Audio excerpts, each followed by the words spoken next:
रुद्र से निकला था। परंतु शिव पुराण में एक शिकारी से जुड़ी कथा का वर्णन किया गया है। आज की इस वीडियो में हम आपको शिव पुराण में वर्णित महाशिवरात्रि की कथा बताने जा रहे हैं। नमस्कार दर्शकों, द डिवाइन टेल्स पर आपका एक बार फिर से स्वागत है। शिव पुराण के कोटि रुद्र संहिता में वर्णित कथा के अनुसार पौराणिक काल में किसी वन में एक भील रहता था जिसका नाम गुरुद्रुह था। उसका परिवार बड़ा था। वह बलवान और क्रूर स्वभाव का होने के साथ ही क्रूरतापूर्ण कर्म भी किया करता था। वह प्रतिदिन वन में जाकर हिरण और अन्य जानवरों को मारता और वहीं रहकर नाना प्रकार की चोरियां करता था। उसने बचपन से ही कभी कोई शुभ कर्म नहीं किया था। इस प्रकार वन में रहते हुए उस दुरात्मा भील का बहुत समय बीत गया। तदनंतर एक दिन बड़ी सुंदर एवं शुभ कारक शिवरात्रि आई, किंतु वह दुरात्मा घने जंगल में निवास करने वाला था, इसलिए उस व्रत के बारे में वह नहीं जानता था। उसी दिन उस भील के माता पिता और पत्नी भूख से व्याकुल होकर उससे खाने की मांग करने लगे। उनके बार बार याचना करने पर वह भील तुरंत धनुष लेकर वन की ओर चल दिया और हिरणों के शिकार के लिए सारे वन में घूमने लगा। देवयोग से उसे उस दिन कुछ भी नहीं मिला और सूर्यास्त हो गया।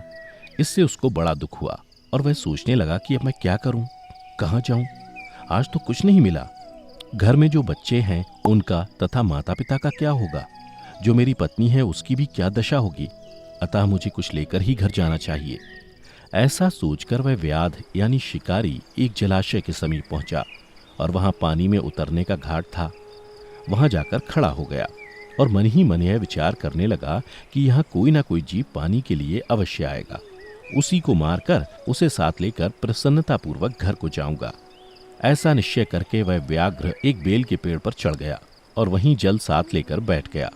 उसके मन में केवल यही चिंता थी कि कब कोई जीव आएगा और कब मैं उसे मारूंगा। इसी प्रतीक्षा में भूख प्यास से पीड़ित वह वहां बैठा रहा।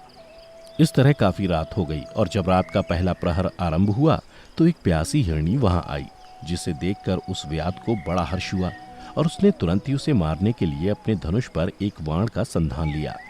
ऐसा करते हुए उसके हाथ के धक्के से थोड़ा सा जल और बिल्व पत्र नीचे गिर पड़े। उस पेड़ के नीचे शिवलिंग था जिसके बारे में वह व्याध नहीं जानता था। इस तरह उस जल और बिल्व पत्र से शिव की प्रथम प्रहर की पूजा संपन्न हो गई। उस पूजा के महात्म्य से उस व्याघ्र का बहुत सा पाप तत्काल नष्ट हो गया। उधर वहां होने वाली खड़खड़ाहट की आवाज को सुनकर हिरनी ने भय से ऊपर की ओर देखा। व्याध को देखते ही वह व्याकुल हो गई और बोली, व्याध, तुम क्या करना चाहते हो? मेरे सामने सच सच बताओ।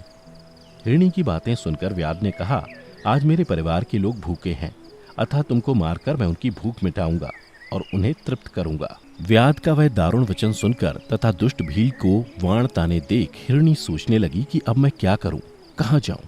अच्छा, कोई उपाय सोचती हूं।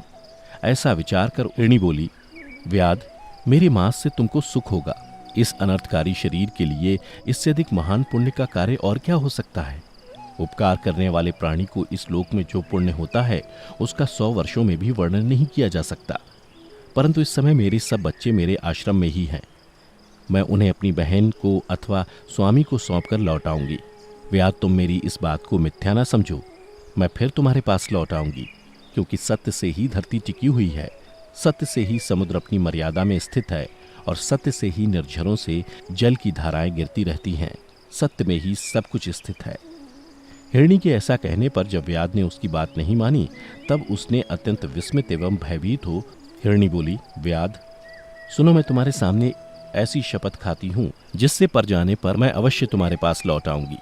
ब्राह्मण यदि वेद बेचे और तीनों काल संध्या वंदन ना करे तो उसे जो पाप लगता है, पति की आज्ञा का उल्लंघन करके स्वेच्छानुसार कार्य करने वाली स्त्रियों को जिस पाप की प्राप्ति होती है, किए हुए उपकार को ना मानने वाले, भगवान शंकर से विमुख रहने वाले तथा विश्वासघात और छल करने वाले लोगों को जो पाप लगता है, उसी पाप से मैं भी लिप्त हो जाऊं यदि लौट कर ना आऊं।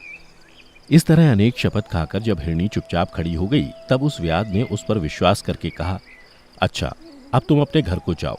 जब वह हिरनी बड़े हर्ष के साथ पानी पीकर अपने आश्रम मंडल में गई, इतने में ही रात का वह पहला प्रहर व्याध के जागते जागते ही बीत गया। तब उस हिरनी की बहन दूसरी हिरनी जिसका पहली ने स्मरण किया था, उसी की राह देखती हुई जल पीने के लिए वहां आ गई। उसे देखकर भील ने स्वयं बाण को तरकश से खींचा। ऐसा करते समय पुनः पहले की भांति भगवान शिव के ऊपर जल और बिल्वपत्र गिरे। उसके द्वारा महात्मा शंभू की दूसरे प्रहर की पूजा संपन्न हो गई। यद्यपि वह प्रसंगवश ही हुई थी, तो भी व्याध के लिए सुखदायिनी हो गई। हिरणी ने उसे बाण खींचते देख पूछा, वनेचर, यह क्या करते हो? व्याध ने पूर्वत उत्तर दिया, मैं अपने भूखे कुटुंब को तृप्त करने के लिए तुझे मारूंगा। यह सुनकर वह हिरणी बोली, मेरा देह धारण सफल हो गया, क्योंकि इस अनित्य शरीर के द्वारा उपकार होगा, परंतु मेरे छोटे छोटे बच्चे घर में हैं, अतः मैं एक बार जाकर उन्हें अपने स्वामी को सौंप दूं, फिर तुम्हारे पास लौट आऊंगी। हिरणी की बात सुनकर व्याध बोले, मुझे तुम्हारी बात पर विश्वास नहीं है, मैं तुम्हें मारूंगा, इसमें संशय नहीं है। व्याध की बातें सुनकर हिरणी भगवान विष्णु की शपथ खाती हुई बोली, व्याध, जो कुछ मैं कहती हूँ उसे सुनो। यदि मैं लौट कर ना आऊं तो अपना सारा पुण्य हार जाऊं, क्योंकि जो वचन देकर उससे पलट जाता है वह अपने पुण्य को हार जाता है। जो पुरुष अपनी विवाहिता स्त्री को त्याग कर दूसरी के पास जाता है, वैदिक धर्म का उल्लंघन करके कपोल कल्पित धर्म पर चलता है, भगवान विष्णु का भक्त होकर शिव की निंदा करता है, माता पिता की निधन तिथि को श्राद्ध आदि न करके उसे सूना बिता देता है, तथा मन में संताप का अनुभव करके अपने दिए हुए वचन को पूरा करता है, ऐसे लोगों को जो पाप लगता है वही मुझे भी लगे, यदि मैं लौट कर ना आऊं। हिरणी के ऐसा कहने पर व्याध ने कहा, जाओ। उसके बाद हिरणी जल पीकर हर्षपूर्वक अपने आश्रम को गई। इतने में ही रात का दूसरा प्रहर भी व्याध के जागते जागते बीत गया। इसी समय तीसरा प्रहर आरंभ हो जाने पर हिरणी के लौटने में बहुत विलंब हुआ जान व्याध उसकी खोज करने लगा।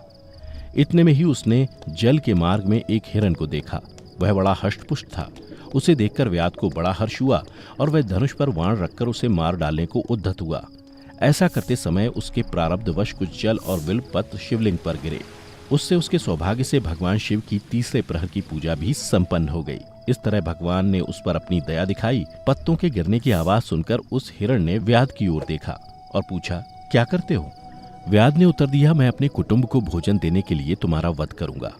व्याध की बात सुनकर हिरण के मन में बड़ा हर्ष हुआ और तुरंत ही बोले, मैं धन्य हूं, मेरा हष्टपुष्ट शरीर होना सफल हो गया, क्योंकि मेरे शरीर से आप लोगों की तृप्ति होगी। जिसका शरीर परोपकार के काम में नहीं आता, उसका सब कुछ व्यर्थ चला गया।